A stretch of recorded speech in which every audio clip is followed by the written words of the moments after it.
Second model का third example है यहाँ पे 8 men can complete a work in 20 days, 8 women can complete the same work in 32 days. In how many days will 5 men and 8 women together complete the same work? Options दिए हुए हैं हमें, ठीक है। अगर 8 मेंस जो 8 आदमी हैं अगर वो किसी एक काम को 20 दिन में कंप्लीट करते हैं तो उसी सेम काम को 8 वुमेन 32 दिन में कंप्लीट कर रही हैं। तो हमें बताना है कि अगर 5 आदमी और 8 औरतें एक साथ काम करें, 5 मेंस और 8 वुमेन्स एक साथ काम करें तो वो कितना टाइम लेंगी, कितने दिन लेंगी काम को फिनिश करने, ठीक है। अब 8 मेंस ने लिए हैं 20 डेज, ठीक है, और 8 वुमेन्स ने लिए हैं 32 डेज, ठीक है। और हमें बताना है कि 5 मेन और 8 वुमेन कितने डेज लेंगे काम को फिनिश, ठीक है। अब हमें यहाँ पर 5 और 8 वुमेन का डेज फाइंड आउट करना है कि वो इकट्ठे कितना काम करेंगे। 8 वुमेन जो है वो काम करने में 32 डेज ले रही हैं, तो हम डायरेक्टली यहाँ से कह सकते हैं कि ये 32 डेज में काम कर रहे हैं, ठीक है। प्लस अब हमें यहाँ पर जो मेंस है अगर हम उनके डेज फाइंड आउट कर लें तो हम यहाँ रिक्वायर्ड आंसर को फाइंड आउट कर सकते हैं, ठीक है। अब क्वेश्चन में 8 men 20 डेज ले रहे हैं, यानी कि अगर मेन डिक्रीज हो रहे हैं यहाँ पर तो यहाँ पर जो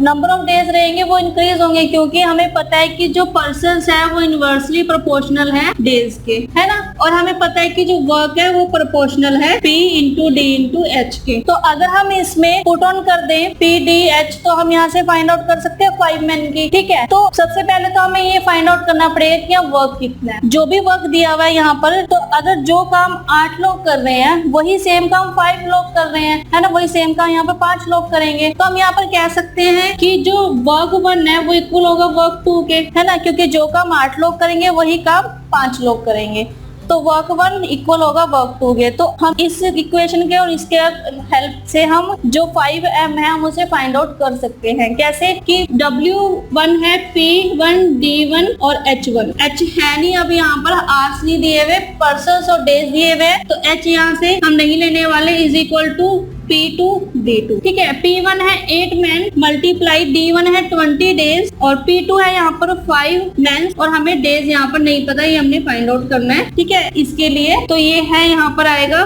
4 टाइम्स कैंसल, तो D2 आया यहाँ पर 32 डेज, तो यानी कि मेंस भी 32 डेज ले रहे हैं इस काम को करने के लिए, ठीक है। तो अब यहाँ से 32 days plus 32 days is equal to question mark days, ठीक है। तो हमें यहाँ से इनकी कैपेसिटी फाइंड आउट कर सकते हैं। इनकी कैपेसिटी होगी 1/32 प्लस 1/32, है ना, क्योंकि इनवर्सली डेज के इनवर्सली प्रोपोर्शनल है कैपेसिटी, तो 1/32 प्लस 1/32 इज इक्वल टू, अगर हम इसे सिंप्लीफाई करें तो 2/32, है ना, तो 1/16, यानी कि यह जो कैपेसिटी है या फिर जो वर्क इन्होंने अमाउंट कंप्लीट की है वो की है 1 डे में 1/16, ठीक है। तो हमें पता है कि कैपेसिटी इनवर्सली प्रोपोर्शनल है नंबर ऑफ डेज के, तो नंबर ऑफ डेज आएंगे यहाँ पर, इस रिवर्स रेसिप्रोकल कर दो इसका, तो 16 डेज, यानी कि ऑप्शन नंबर 1 यहाँ पर करेक्ट आंसर है। तो आप इस तरह से इन क्वेश्चन को इजिली सॉल्व कर सकते हो। यहाँ पर मेन पॉइंट समझने वाला ये था कि हमने यहाँ पर डेज फाइंड आउट करे हैं, ठीक है। ऑब्वियस है कि जब जो मेंस ज्यादा है तो टाइम कम लगेगा, डेज कम कैलकुलेट होंगे, है ना। और अगर मेंस कम है या जो भी